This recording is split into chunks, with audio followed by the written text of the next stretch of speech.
There is no other option. I'm going to do whatever I can to not have to go back to it.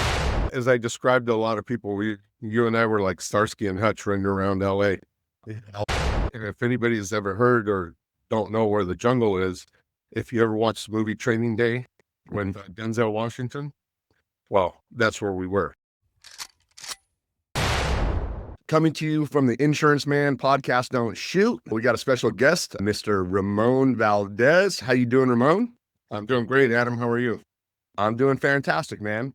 We've known each other for quite a while, but for those of you watching this that don't know who you are, so tell us a little bit about you, maybe how you found the insurance industry, and a little bit about that journey. I come from the auto industry. I was in the auto industry for like 28 years, and just being around the dealership and dealing with insurance companies, insurance always intrigued me. But it got to a point where it was a lot. It was giving me a lot, but yet taking probably more away. And finally said, "Well, enough's enough" for a while, and made a transition. When my son, he's now 28, when he was born, the general manager go in and just tell him, "Hey, you know what? I just need a couple days off." All I wanted was the day before, the day of, and the day after. It was that he was going to be born, and they wouldn't give me the time off. I said, "Okay."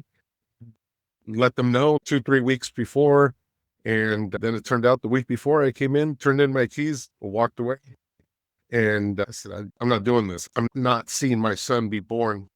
And then after that, he was born. I got back in the business again. And next thing I knew, he was 9 years old. I didn't see him grow up. And so I left again. What were you doing prior to the car business? Well, I was going to school at Cal State Fullerton, graduated, and the auto industry always intrigued me. And I started back in 1987 doing inventory control, ordering cars for one of the largest Chevrolet dealerships in Orange County. Okay. Then it just progressed through there. I saw these guys that were doing sales, making money, and I want to do that. And it didn't bother me getting into commission. It wasn't a bad transition. A lot of people are nervous, man. Probably the number one thing with new recruits coming in is they're scared, think that there's more security in a W-2 job, where to me, that's always a bigger fear of the company can go out of business. They could shut down, right? If you learn a skill like sales, just like anything else, you can work anywhere, right? If you have that skill, you can always make money. When I was going to school at Fullerton, I rented a room from a friend of mine that was a longtime friend who always worked sales, and he supported me. It was like, "Hey, you can do it. You can get into sales." And I never thought I had it. I come from a town where you do labor, you do manual labor, and that's all we knew.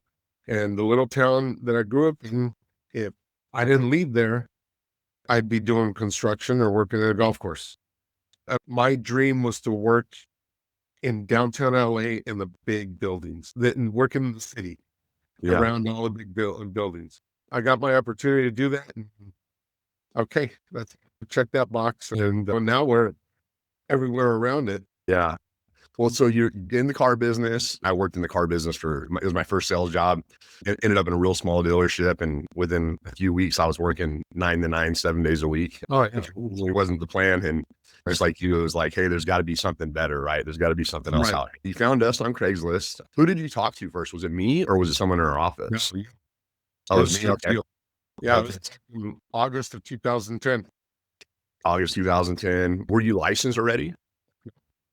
So you got your license. How long did it take to get your license? You know what? If I remember, probably 2-3 weeks. I remember doing all the courses and then having to go to a building in downtown LA to go take my test, my state test. And you're in the little cubicles and stuff, and you're taking it, and I'm just like, "Oh, you got X amount of hours to do it." Okay, great. Yeah.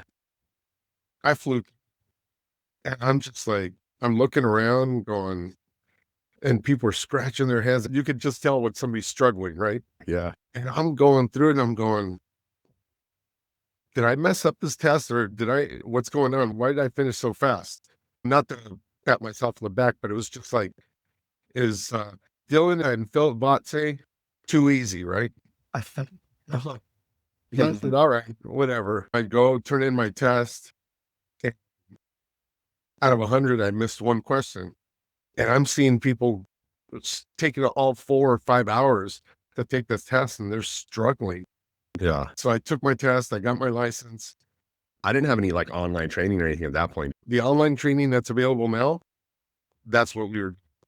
Okay. Okay. So similar to that. Okay. Yeah, So we were out running around, and even though I lived in LA, I was in areas that I had no clue that I didn't even ever go into. that was right around the time when we first opened up LA, and I was working down there, and I had no clue. Right. I was just picking areas, ordering leads, and hey, let's see how this pans out. And sometimes some of the areas were great, some of them were not so great. Nowadays, I look back and I'm like, what the heck were we doing in there? You'd gotten leads, and we went into an area in LA that they call the jungle. And if anybody has ever heard or don't know where the jungle is, if you ever watched the movie Training Day when Denzel Washington, well, that's where we were. Yeah. And it's like that. Hey, that's why we got the insurance man. Yeah. Don't shoot. It was fun. I remember me and you were both big guys and going the door and hey, come up on some little old ladies and stuff. We got to really smile big and Yeah. be as non-threatening as possible. Yeah. As I described to a lot of people, you and I were like Starsky and Hutch running around LA, all over the place. It was fun. With yourself, I had to bring that energy because to keep up with you. I did. How many days did we train? Do you remember? We did, I think we did one full day and another half a day. What I started doing is I'd double book a lot of times because it's like I'd go down there and I get 10 people say they want to work for the week and 4 of them would show up. You know what I mean? Right. Did we sell the day we went out? Yes, we did. How many apps do you remember, or how many sales? I think we did 2 that day, the first day. Okay. And that was that. And we didn't do anything the next day for the half day that we were out. After that, you sent me out a day with Mike. Okay. Yeah. Perfect. That was that. And we were in another area that we're walking the homes that are just like, oh my God, what are we doing in here? Now we walk into that same house and it's okay. It's normal. Yeah. To be honest, I didn't know any better. I remember training a guy out there and we started to go, and I had 2 agents that actually showed up. And one guy was a big guy. He's probably 265 pounds, but a real muscular. And the other guy was a little small guy, probably 5'5", Right. 45. And we start to go, and he goes, you can't drive down that street. And I go, what do you mean? And he goes, pull over. He goes, I'm not going with you in the car down that street. He goes, that's Nickerson Gardens. And I was like, hey, I've got an appointment. I just got to pick up I got to meet whoever it was, Miss Jones, right? So he talks me into driving around. We pull up and we park right next to like the projects right there. Right. And it's dark and it is alive out there. It's a lot different when you get out there. I haven't been down there at dark yet. And I'm not getting out of the car. The other guy's, hey, I'll get out with you, man. And it's first thing, people said, the police aren't allowed down here after dark. And hey, insurance man, don't shoot. It's funny you say that. You mentioned like Nickerson Gardens. I love going down there. Nickerson Garden, Imperial Gardens. But one thing that I did have to change pretty quickly was I'd wear my Lincoln Heritage, my green shirt. Okay. The green shirt. I'd walk in with my lanyard. I'd have my folder in hand, and I'm walking up, and what am I? I mean, a sheriff, detective, parole officer, repo man, services, and all of a sudden people start coming out. And now till you get that little old lady come out, insurance man, then they're okay. Yeah. And I keep getting that. And I noticed that it was every time I wore a green shirt. Well, what's the color of the sheriff's down here in LA? It's green. Green. So now I change it up. If I ever go down there, I wear a black shirt. I have no issues. Less issues. What's like you said, it's alive down there. And I've had daytime appointments or you can go run leads there. And the main street in front of Imperial Gardens is Imperial Highway. It's a main street. So I'm coming around the backside. Everything's quiet, the backside of the projects, and it's quiet back there. I park. I look down and you can see towards the front, and what helicopters flying around, circling in one spot. You see all these sheriff vehicles just centered in one spot, and they're taking somebody down, and I'm in the back with half a block, gonna go run the lead. And Yeah. it's just part of the game, and especially in that area, you get to know after a while. You just know where you're at. You know what streets to turn on, and then once you get to a certain time of the day, You're just out. get out of town. I'd hide my GPS because I'm like, I don't want someone to bust my window out of my Right. GPS when I'm pulling up, or Right. This was another thing. If I wear my shirt untucked, and it was a green shirt, most often police officers don't tuck their shirts in because they got their weapon in the back. give me one story, like one crazy story working in some of these areas that you remember that stands out to you. I'm sure you got a bunch, but You want to go to the real one? yeah, give a real Real? one. All right. That's so real. Yeah. Okay. This is Final Expense. Okay. In South Central LA, go run a lead or an appointment I had with the lady. Go knock on the door. And I don't remember what her last name was, but knock on the door and didn't answer. Knock, and then all of a sudden, two guys start walking up from behind, and they're like, "Oh, who are you?" I said, "Oh, I'm so and so. I'm here to see this lady, Miss Jones." And they're like, "Okay, well, she's not gonna attend to you. You need to leave." I said, "Okay, I just need to let her know that I came so that way she doesn't realize that I didn't show up." And one of the guys just lifted the front of his shirt and says, "I think you don't understand what I mean." Oh, And I'm like, "No, I understand." And I grabbed my bag and left. yeah. And that's actually, like I said, August of 2010. That happened pretty early Yeah. in my career with this. So at that time when that happened, it just really messed with my head. Right. And at the same time, as I was going through a divorce, all that, the culmination of all that, it was just like, this can't Maybe be insurance. me, right? Yeah, maybe Yeah. insurance would be for me. Yeah. Especially when you come from when I came from the auto industry, a lot of things changed with where I was working at. And some people got in trouble there, and you're guilty by association, right? And in the industry, word gets around, people know you. And my income had dropped 80%. Wow. But then I got into this. I got into working with Lincoln. I started off doing really well, but my ex-wife couldn't wait. Yeah. And then it screwed me up in the head. I didn't feel I was doing it justice. I ended up leaving and going back to what I used to do before. And then How long were you with Lincoln that first time? I was only with Lincoln for 6-7 months. Okay. Okay. And then I left. And then I left back to the car business for about 7 years. And then enough was enough. And made a phone call to you. And hey, you got your license still? No. All right. Get your license back. And that was October of 2018. 18 Yeah. years. Yeah. Yeah.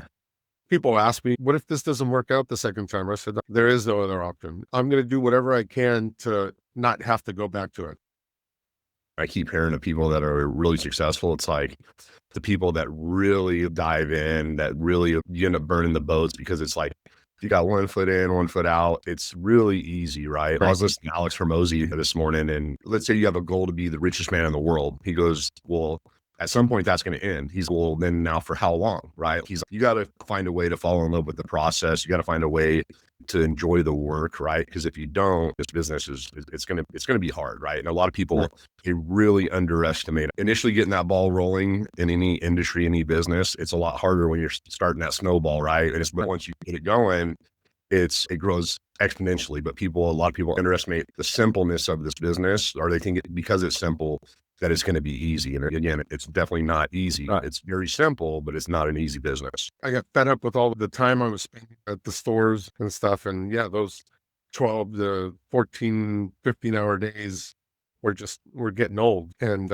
there was times where I'd get home so late, especially on the weekends, get home at 4 o'clock in the morning, 3 o'clock in the morning from the deals, finishing everything up, and having to be back there again at 8:30, 9 o'clock in the morning. My family's asleep. it's a weekend. They don't wake up. They would wake up a little bit later, so I wouldn't see them. And then not till maybe Saturday evening when I get a chance to see them. Yeah. But at one point, I remember my middle daughter, now she's 34, with the LA Sheriff's Department. Okay. So she had to be at the academy every Saturday. That's it. So I'd get home 2, 3 o'clock in the morning or whatever, or even later. And I remember there'd be nights that I wouldn't go to sleep to make sure so that I could get her there on time. So I wouldn't wake up her mom or my wife at that time. So just let her rest. Right. Yeah. So I'd get her there at 6 o'clock, come back, sleep for an hour, and back to work again. And I was hurting myself. Yeah. And I got very ill for a long time. But yeah, now it's a totally different story. I could literally say about 8 years where I never had the opportunity to have a weekend off. Now, if I want to work on the weekends, I work. If I don't, I don't. Yeah. But I just got to do my thing during the week. And now the ones that are benefiting from it are my granddaughters. I met with Leap, I was down here yesterday, Right. and that's what he was saying. He's got young kids, and he goes over such a long period of he's on leaving before they're awake, and then they're asleep when you get home. He's when I've got dinner in the microwave, and he goes, and that was my life. He goes, and he goes, and then even he goes his days off. He goes whenever he got promoted, he goes, they're still calling me and driving me crazy about stuff, and he's just having to work. You know what I mean? And again, we all only get the same 24 hours. The time is the most valuable commodity for sure. See, that's one thing, like with Felipe and I, we talked about it, and I'm just like, you're lucky you got out, because it sucks you in. Yeah. And yeah, before they know it, they'll grow up, and you didn't get a chance to see them grow up. You miss a lot of things. And I remember at one time being in the car business, I just, you know what? My kids were playing junior golf at that time. So they were playing. I'd get to play by my wife on the phone. My daughter's playing a tournament down in San Diego. My son was, at that time, he was like 4 or 5 years old, starting to play golf, and they're playing tournaments down in San Diego. And I'm like, what am I doing here? Why am I not with them, getting that chance? Yeah. And summertime came around, and I said, you know what? I can get a job anywhere.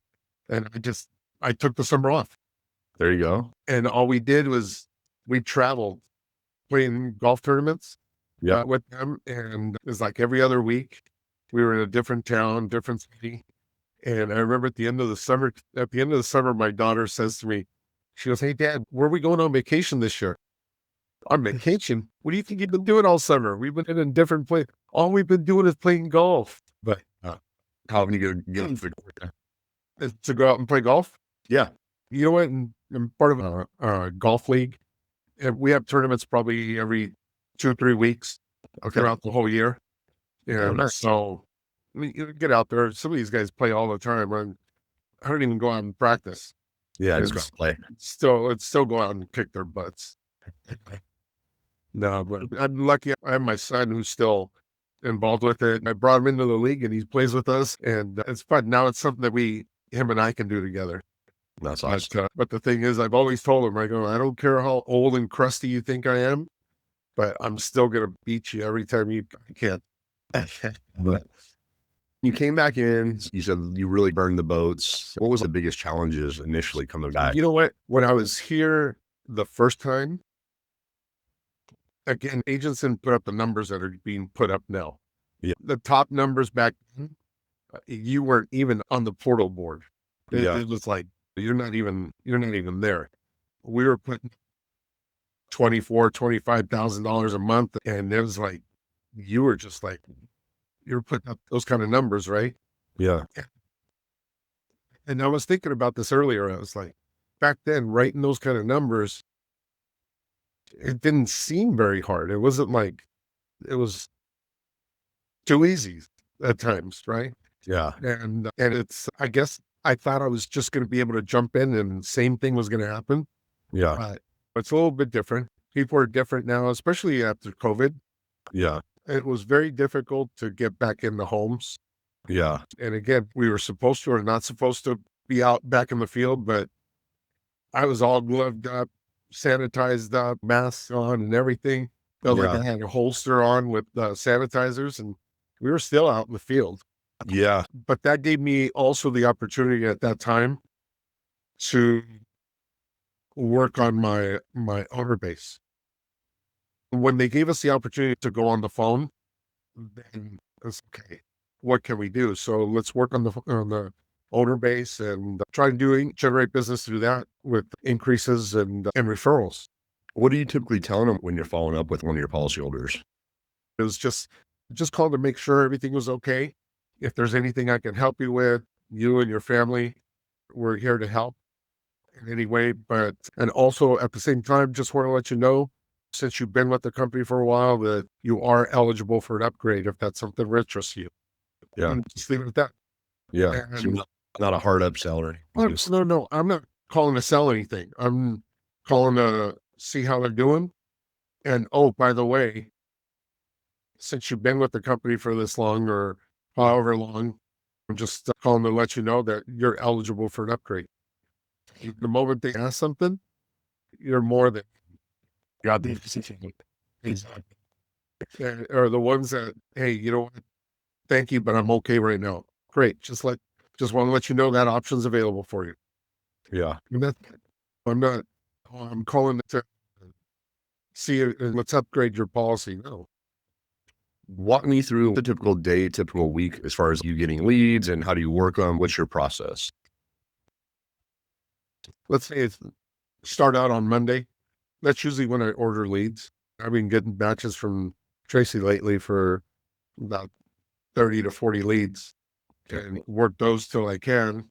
So lately I've been getting a lot of phone calls from clients. As a matter of fact, this morning I had a client that I wrote in 2022, and turned out that she couldn't end up making the first payment, NTO'd, and she called me back. Yeah. And she goes, no, you know what? I want to end up getting, just increase it again the same amount. It was a couple grand, but Yeah. okay. So we did it. And this is from an NTO from 2022. So I get a lot of phone calls Yeah. in the morning. I'm calling whatever I need to take care of with Lincoln. I'm calling them in the morning and go out, walk the dogs, and get back in and get ready, usually out the door by 10:30. Start running my leads or Print your leads and go see them. yeah. Again, that's one thing that with the leads, I use the portal. You can, I think you can map out 24 leads. So just based on what area I have, I'll map out 24 leads and put them in there. I put my starting address home and ending address is home, and just make a loop. Yeah. And I start going and start weeding out the no's to try and get to as many yeses as possible. And then it just starts running. The number of leads start going down because you're getting rid of all those. That's no. Yeah, but the one thing is, if I walk out with 24 leads, if I walk back in having left either a sticky note or got a door slammed in my face from all 24, I had a bad day. Yeah. And the reason is because I didn't get to do any presentations or whatever. If Yeah. I take those 24 and I still got 15 of them when I get home that I didn't even get a chance to knock the door, I had a great day. Yeah. And sometimes when you're training, you explain that, and it takes a little bit to catch it. But yeah, afterwards they get the idea.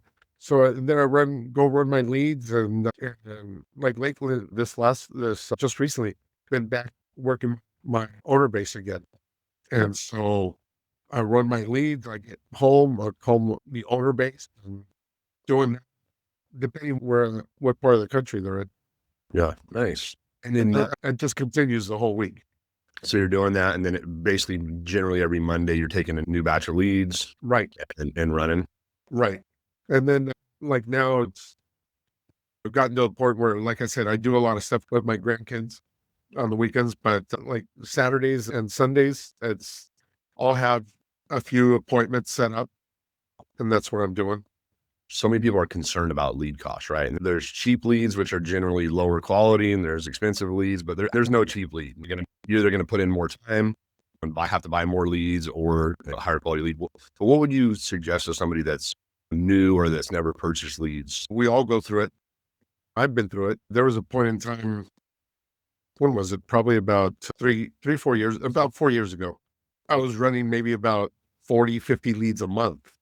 Yeah. And then end up with a big lead balance at the end of the month. And there goes all the pay through, right?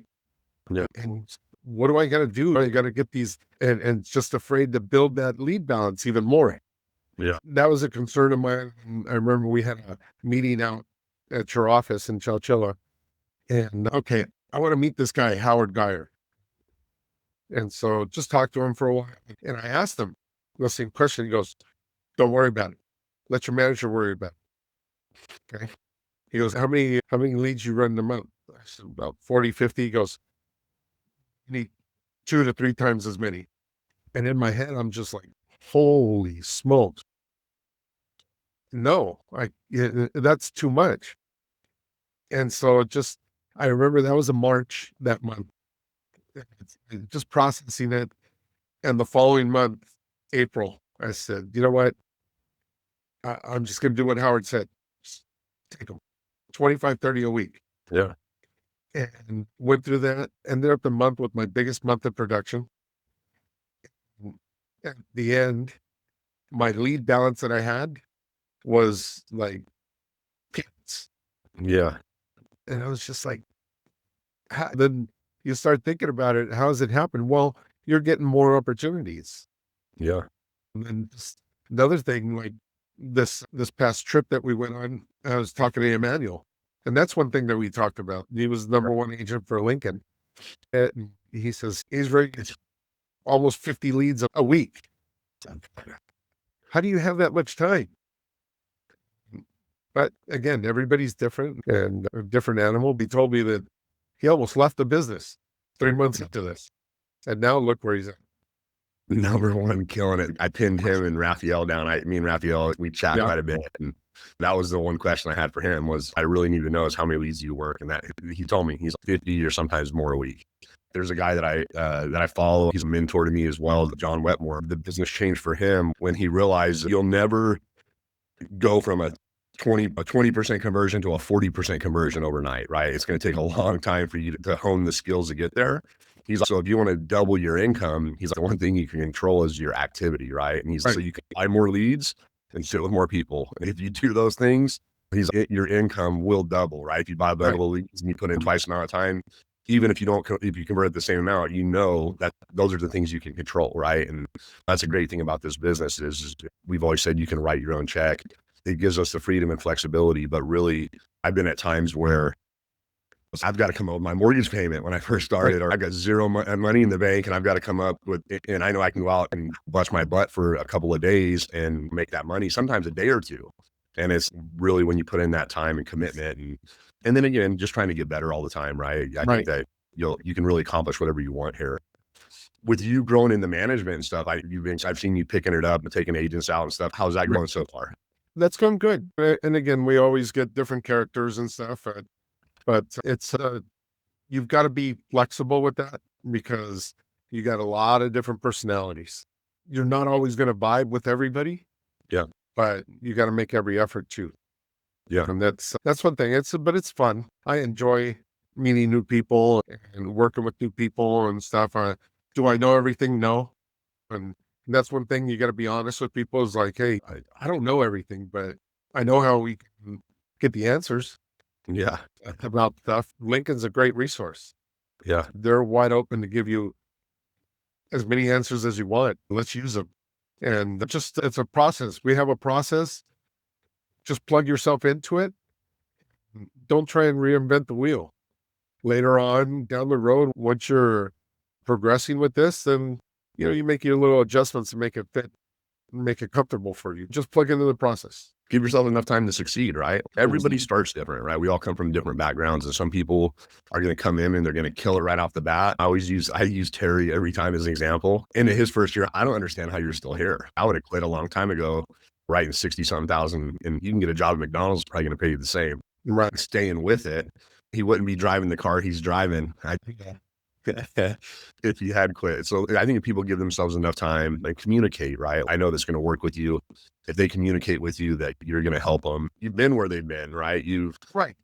The trials and tribulations, but Right. it's a lot of new agents just have to focus on plugging into their mentorship, their leadership, and really just communicating, staying positive, because this business is tough, right? You're going to go out and get those doors slammed. You're going to get a gun pulled on you, possibly. I don't tell that story very often because, especially when I'm on a training run, Yeah. you don't want to scare somebody off right away, but just bringing it up to other people, other agents in this, and come to realize it's happened to a few people. Yeah. My sister, when she was putting herself through nursing school, she had a gun pulled on her, and she actually, I think, got in the door and still sold the policy. Most people that we're meeting with, they're nice people. Majority of them are good people. And it's just getting them to realize that we're there to actually help them. We're here to put them in a better spot than when we found them. And when you go out there, I think with that mentality, people can feel it, right? They can feel when you're genuine. Go out there with that helper mentality and help people, put them in a better position. Right. Well, it's like we were talking about the lead balance. You get agents that are worried about that lead balance because I'm trying to keep as much of my pay through as possible. I'm like, wait, you've only been a year into the business. Yeah. You really don't have anything to protect. And what you're doing is you're hurting yourself from building that pay through. And because you don't want to take leads for the last week because you don't want to build up that lead balance. Those are those 3 weekers. I was just going to say it's so common to see that fourth week people, when they're going to get their monthly check, they're at their advanced check. We call it a pay through. A lot of agents won't take leads because they don't want Lincoln to take any of that money towards that balance. But again, simple equation. You want to make 6 figures, find a way to sit with 15 people a week, right? You can do that with or without leads. I was talking to a manager that had an agent that had no car. And he's like, he would go out and knock 200 or 300 doors every day in apartment buildings. And he makes a lot more than most doctors and lawyers do because he's still doing it. You know what I mean? And it's just the consistency. So just do it. Just give yourself 1 month to try it. And that's how I learned. Yeah. And what I did is I took the advice of somebody that does it. $300 to $400 to get licensed is a very small price to pay for something that could change your financial future, your freedom, owning your time. And to me, it's a very small barrier of entry. I'm a college dropout. You're a graduate. I'm a dropout. Yeah. Again, those 3 weekers, if they took leads on that last week, you're going to take leads. You have more opportunities. And really, maybe 1, if not 2 sales will pay for their leads. Yeah. Some agents didn't realize, or they were unaware that, hey, if you sell something and you want to get on the phone with Lincoln, call them and tell them, hey, apply it all to my lead balance. Yeah. Get that out of your head and it's nothing again. And well, if you have an agent that's running 30 leads a week and that last week they don't run anything, if you're out there working a full-time effort, or at least for me personally, I was usually working at least 30, 35 leads a week. A lot of times by Thursday, I'd been everywhere 5 to 8 times. I beat those leads to death. By Friday, Saturdays, more appointments or really cleaning up my stuff. If you're taking 1 week off every month that you're not ordering, it's like you can make 3 times as much money by just taking leads. Every 4 months is another month, right? Of higher income. Right. It's free debt. Lincoln, they don't charge anything. It's like interest free, 0% credit card. Right. And they subsidize a portion of the cost, right? They're paying a portion of what it costs them to generate that lead. And so to me, it's, hey, I learned a long time ago, take advantage of that free money. Yeah. But see, here's the thing is that new agents that are coming in have been working somewhere where they're making $2,500, $3,000, $3,500 a month, right? They come here and all of a sudden, by the second month, they're making 2.5 to 3 times more than what they were making at their little desk job, spending less time with more freedom. What they don't think about is they got leads to do that. They had more opportunities, or they become the 3 weekers. I made twice or 2.5 times more than what I used to make. I'm going to take that week off. Where that other week is going to push them over to 3.5 to 4 times what they made in the other job. Yeah. Or they work the full month, have a big month, and then they disappear the following month. they take a month off, and this Right. business it is definitely about momentum. Right. And you got to ride that wave. The old adage, ride the wave while you can. Because we're all going to have those days, as we used to say, you can't even close the spring-loaded door. Yeah, you're gonna get 20 leads sometimes where you're not gonna close one of them. Oh, yeah. It's gonna happen. You're gonna go out. You're gonna get your teeth kicked in. It's more about how you react to it, right? Understand it's gonna happen. Also, be able to move forward past that with a good attitude. Okay, what can I do better? How can I improve? And I think part of that plays into when you have the right mentorship, when you have a manager like yourself that you can say, "Hey, this is what happened." Hey, sometimes if you're out there and you actually are hitting the doors, you're doing stuff, it's just going to happen sometimes. And that's not just in our business, that's in every business. You know, what they say 95% of the small businesses fail within their first 5 years. Right. The great thing here is we have a structure that's more franchise-like, and they say 95% of franchises make it. People that plug in and that understand it, and then also enjoy it, right? Because I've hired some people that are great salespeople and went out and wrote big numbers, and then they're like, "Hey, it's not my cup of tea. I don't want to do it." So you got to find a way to love what we do as well. Well, again, lead balance, chargebacks are all part of the game. It's gonna, as long as you're okay with that, that's part of it. It's gonna be less bitterness. We can really help the people. This is another thing I picked up from John. He was like, because if someone tells me like they need help on their presentation, I'll ask them like, how many presentations did you do this week? He's like, if you did 2, there's nothing I can do to help you that's going to help you make money. If you did 15, now we're talking, right? Now we can help make the adjustments. But again, if you don't have the activity, I've seen personally, and we did telesales, and it was the same thing. It's just the only difference is we had more transparency. And so it's, hey, you can say you're working 40 hours a week, but you work 20, right? Or you work 15 hours this week. And that's fine as you're growing in management too, is like set those expectations from day one of here's what I expect. And if, hey, you're going to work less, that's fine, whatever, but you're not going to get as much of my time either. I'm going to focus on the people, the movers and shakers, the people that are calling me when they're out there asking for help, the people that I know that are out there, they're putting numbers up. You know what I mean? Right. My first day in the field, I probably called my manager 10 times. I felt terrible, but I sold 4 policies. He's like, right, you can call me 100 times. Just keep going. Right. Yeah, call me. You got an underwriting question. That's what it's all about. I got my Rome shirt on here. Oh, yeah. You were one of the qualifiers we had. I think Fleet said was 172 agents, I think, total. Right. 172 that qualified. And you were one of the 172 qualifiers. We had a big list there. Talk a little bit about the trip experience. Wow. Rome was unreal. I was very excited. Again, as a Catholic follower, the only thing I needed to check that box off was go to Mass on Sunday at the Vatican, right? So then we're getting closer, and that's all I had in mind. And then 2 days before we left, Pope passes, right? Yeah. We get there, it's just that whole area just flipped over. Yeah. We got there, and just to see the number of people at the airport leaving from LA, we had a layover in Chicago, leaving from Chicago, going there. You've seen all the nuns, all the priests, everywhere. And the number of people that were there in Rome probably doubled. And then they had Jubilee going on, which is like a retreat for all these kids from all over the world. Yeah. And it just coincided that the Pope passed at that same time. The day that they had the funeral for the Pope, there was like 4 of us that jumped in a taxi. We're going to the funeral, right? Yeah. Yeah, we went down there. We weren't able to get in, but we got into the Basilica. We were at St. Peter's Square, and then we see people lining up to go in, and we ran over there, and we got in line, and we were able to get in. By the time we got out, that whole area was about probably 3/4 full. St. Peter's Square, people trying to get in. I had heard St. Peter's Square has a capacity of about 500,000 people. Wow, in one place. Well, but yeah, that was interesting.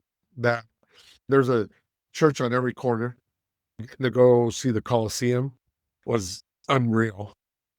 Just to see all these big blocks of stone, and you're thinking, just like the pyramids. Like how they do it. Yeah. How do they do it? Incredible. Wow. Unreal. We also got to go to the church, St. Maria, something like that, where they actually buried the Pope. Okay. because he didn't want to be buried with everybody else. We were able to go there and go see. We went on a tour of the Vatican. Just the detail of it was just unreal to see. What was interesting to me was where we stayed at that Airbnb, across the street from where we were staying, there was a church, St. Peter's Basilica. That was the name of the church there. But it was a church that was built in the 1600s. But that church was built on top of another church from the 1100s. And that church was built on top of another church from the 600s. And that church, that one was built on top of a home that was built in the 200s, right? So you could actually go in there and go down all those levels of each building. Wow. To think that you can go back to the 200s and see a building that was there. That's still standing. It was crazy. It was crazy. It was, Definitely a trip for the books, man. We had a blast too. oh, the other thing that really got to me was every little car there is the Mercedes smart cars. That's probably the largest cars around there. Your little Fiats and everything. I think the biggest vehicle that we saw was a two-door Jeep. And those things aren't very big. Well, even their like your trash trucks are small. And nobody drives a truck down there. There's a truck there. I was telling a friend of mine yesterday, he drives a Scion XB, the little toasters, right? Yeah. And I go, man, your vehicle would have been an SUV there. Yeah. It would have been like somebody driving around a Suburban here. Oh, yeah. Yeah. Well, we rented scooters and went up the Positano coast. I rented a scooter with Tara on the back, and she did not enjoy it. You'll come around a corner and there'll be a bus, and you've got maybe 2 or 3 feet to get around the bus. And it's definitely the drivers there. They drive pretty aggressive. It's a little different. Now, you went down into the center around town where the fountains of Trevi were and so forth. Yeah. Yeah. So that was interesting too, where you're walking around, everything was like an alley, right? Yeah. But it's these big high buildings. It was like an alley, but then all these little eateries pop out, these little stores everywhere, right? Yeah. And the first time we were down there, we were walking down one of the alleys, and all of a sudden we hear beep beep, and when we look back, that's a taxi cab right behind you. They're driving through those alleys, and then everybody scoots and just puts themselves as close to the wall as possible. Yeah. The person sitting at the end of that restaurant, that eatery, if they don't move a little bit to the side, they're going to get clipped by that side view mirror. Oh, yeah. But it just all those cars are going to be that small to get in and out through there. Yeah, it was wild. Well, I know you'll be going the the GM trip. We got the GM trip to Yellowstone and then Grand Cayman. So I've never been there. I'm stoked for that. Yeah. But before we wrap up, any advice you would give to anybody looking at getting in the business, or maybe anybody that's struggling in the business? To me, it's been fun. It's fun. I enjoy being around people. I'm a face-to-face kind of person. Yeah. I want to see your body language. I want to see your facial expressions. It just goes back to where I came from. But it's fun. You're getting to see, you're in different parts of the city all the time, or wherever you're at that maybe you haven't seen before. So it's an adventure. All these little things that happen all the time that we're not used to. And that's what makes it exciting for me and all the different people that we meet. Struggling, what do you feel is making you struggle? Or what is your struggle?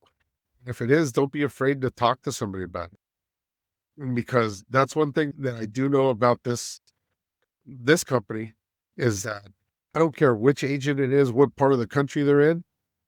If you can get a hold of their number, and it's either, I don't know if Lincoln would give their number, but the office would, your office or GM, tell them why you're calling, they'll call you back.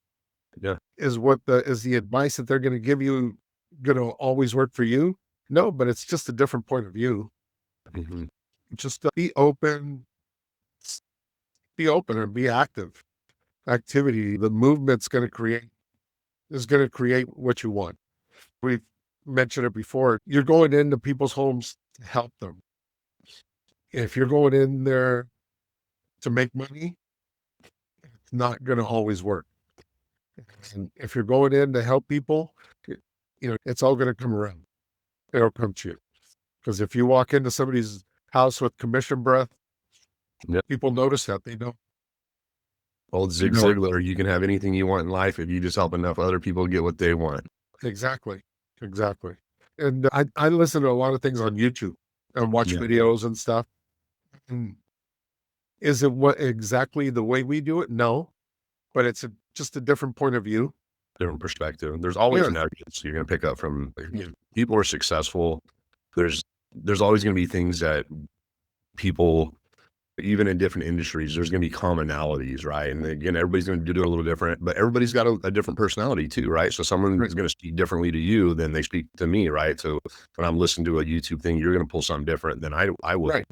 And that's what's so awesome. Everybody I've met here, there really are like no secrets in this business. Again, a lot of it's hard work, a lot of it's consistency, but I'd say majority, 99% of the people that I've met in the industry, generally it doesn't hurt them if you're successful, right? So for them to help you or give you a pointer or a tip is usually not going to affect them in any way, right? There's so much business out there. There's enough for everybody, for every company. Right. Everybody's very open here. And there's been times where we've got a meeting going on, new recruits or new agents coming on. Howard comes up and this is what he does and this and that. And if you guys need to talk to him, he'll listen to you. Well, why would he do that? Okay, well, let me prove it to you. And we're right in the middle of a meeting. Call him up. Hey, Ramon, what's up? I told you guys he'll pick up. And just be plugged in. Yeah. Keep plugged in. Just, do we all know everything? No. Mm-hmm. It's a learning situation all the time. I've heard you walk away from meetings up in your office where we got a group of people. Oh, wow, I didn't know that. Every time I pick up new stuff. I've been here 17 years. And if you're humble enough to realize that, you're going to do okay. But the moment, the day you say, oh, I know that, I know this, I know everything, you know what? Walk out. Yeah. Walk out, because you're plateaued right there. Ego is a killer for sure. Exactly. Well, right on, man. I really appreciate you coming on. It's been awesome working with you all these years. I'm excited for your future, watching you grow in management. I appreciate you. We'll be chatting with you real soon. I'll share your information if you're willing to share it. That way, if there's any agents that are looking to reach out. I appreciate being here. And you and I have a little different bond that goes back a ways. 100%, man. 100%. All right, man. Hey, continued success. We'll talk to you soon. All right. Thank you. All right. You too.